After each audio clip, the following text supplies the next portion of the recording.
हाल किथा मार गया मैं चली कटनी है चली कटनी है ओए खुदा दा बंदा हाल किथा मारे गाड़ी केरे छगया वा त कुछ समझ नहीं पे कहना कहीं क्या था तू मैं कुछ किताई नहीं ठट्ठा बिल्कुल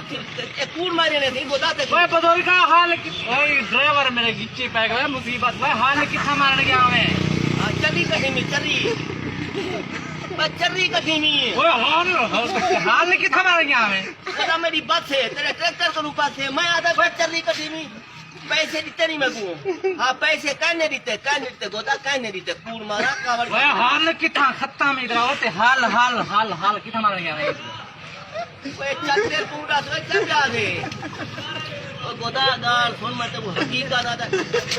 ओए हाल हाल ए हाल किथा मार गया मैं समझ नहीं रे कोई ना आज गोदा मिर्चा ढेर तेरी वे गाड़ी का टप्पे दाम रही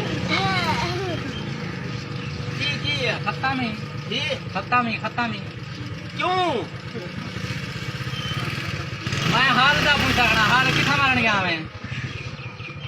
हल हाँ हाँ गोदा पीछे इया का हल